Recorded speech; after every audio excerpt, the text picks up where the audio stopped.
How's it going, guys? So we're on our way to go pick up the new YJ tub. We just picked up the trailer from U-Haul. This big bad bitch, 12 by 6. I don't think I've ever hauled anything this big with this Jeep, so it feels a little weird. The Jeep has been used to haul weight in almost 4 years, maybe 5 years. So trailer wearing works, everything works according to plan as of our video yesterday. So now, I hope you guys are doing time lapse. We're heading down to Port Coquitlam in Vancouver to pick up the body and then back to our home city. So we'll see you guys in a little bit.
Hey guys, so hope you enjoyed this time lapse of going to go get this Jeep body. Now I know this was kind of random out of nowhere, but the opportunity came up to buy a Jeep body for the YJ for $100 with very little to no rust.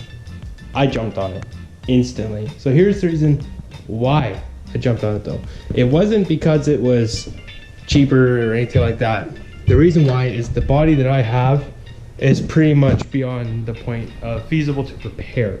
It would cost more to repair it than it would to buy a brand new body from Jeep.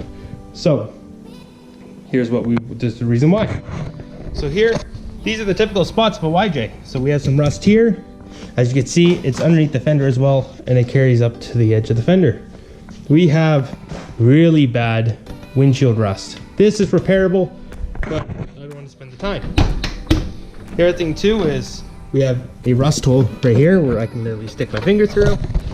As you can see probably down there, well probably not, we have bad rust there too. The other thing too, I got rear-ended when this thing was running and driving, and it broke my last bumper bar. So the tailgate got damaged right here. The other thing, again, right here, common areas to rust. So we have rust here.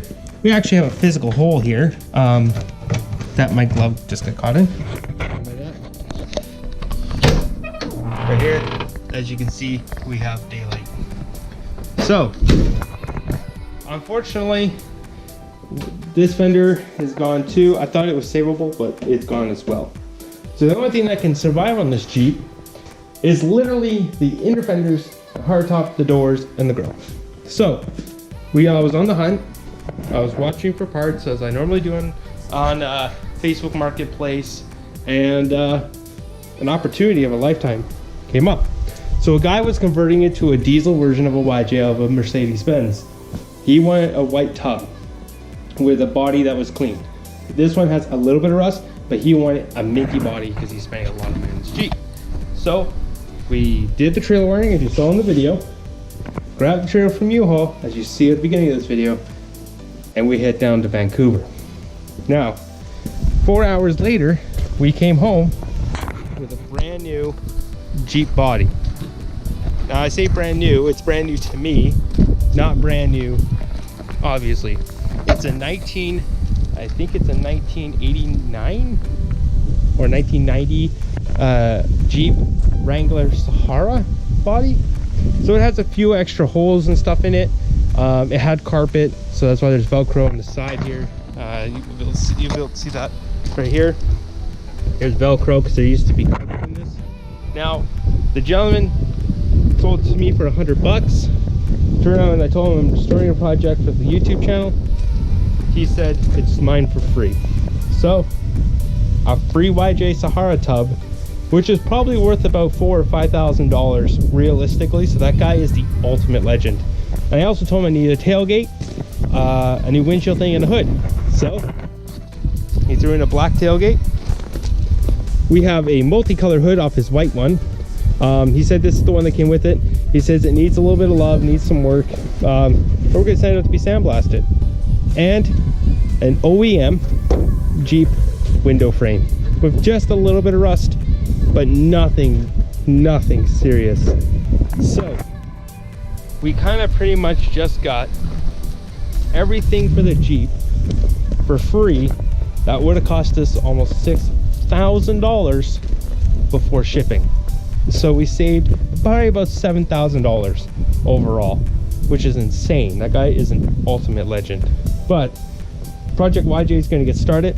We're sending this off to get sandblasted probably next month when the guy's available, and we're going to see how bad or how good this body really is. It's easy to hide rust behind paint and bed liner, which as you can see on the inside, it's all been this paintbrush bed linered, and like it looks solid. Like obviously right now it's covered in shit.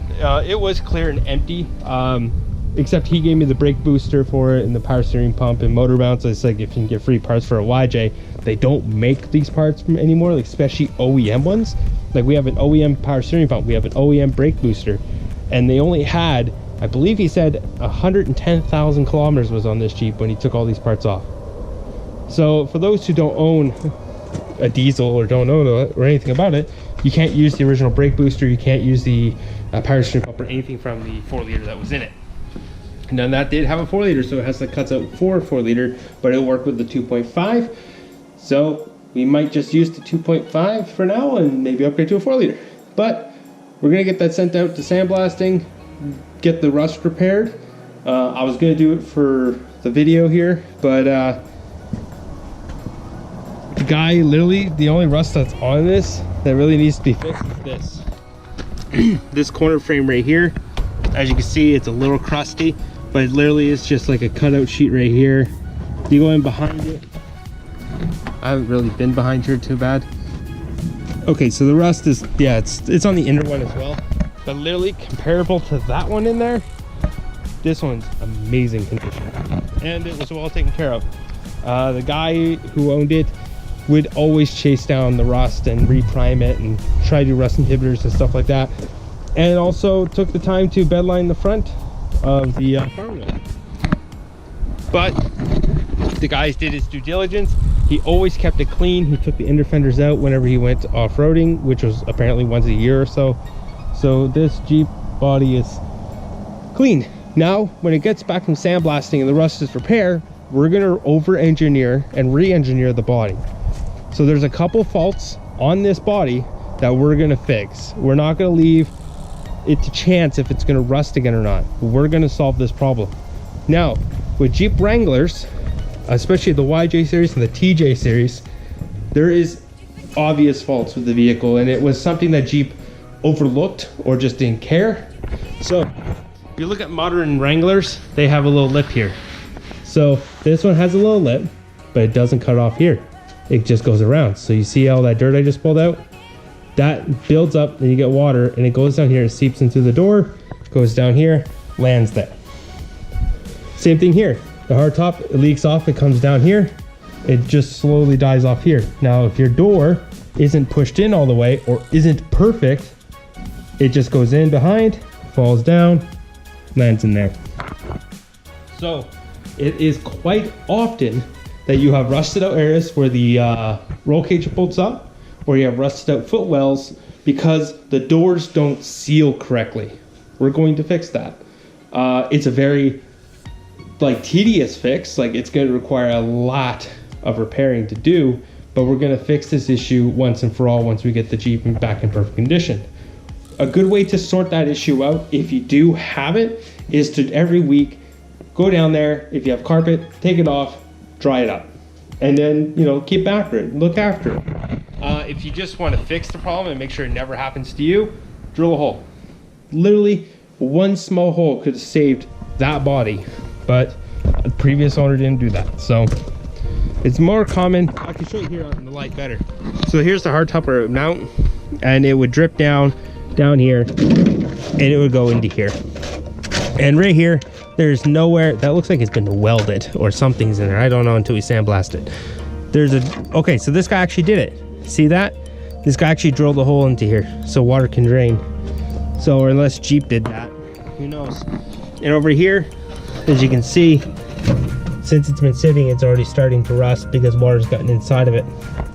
So we need to make new drain holes. We're gonna re-engineer it.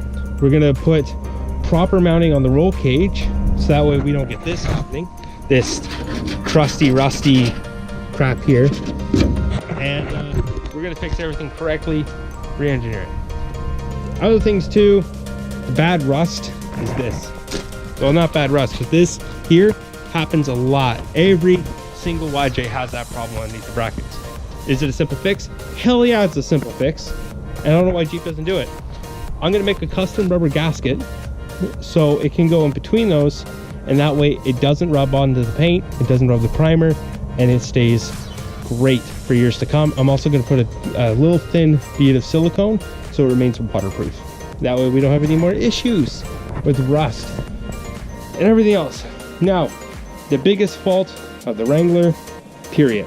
This is a huge fault with the Wrangler, and it sucks. I hate to say it. It just happens to be one, and that's this, the air intake. So the air goes into here, it gets pushed up into here, it goes into the vents, and pretty much Bob's your uncle.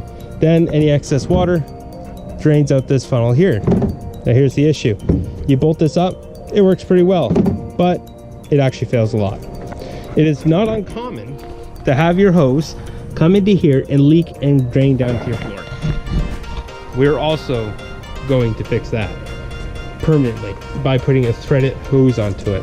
That way we don't ever have to worry about it ever separating and causing rust issues inside. Like I said, we're gonna go above and beyond, re-engineer this crap, make sure it never fails again. Anyway guys, I hope you enjoyed the time lapse, hope you enjoyed the video, and YJ content's coming soon. We are also doing the differentials, sorry, not differentials, drive shafts. They're coming tomorrow. Well, this video might actually be after those, depending on how I decide to edit these. So, hope you guys enjoyed the video. Don't forget to comment, like, subscribe, and we'll see you in the next one. And this is just another life, a Jeep owner. Bye-bye.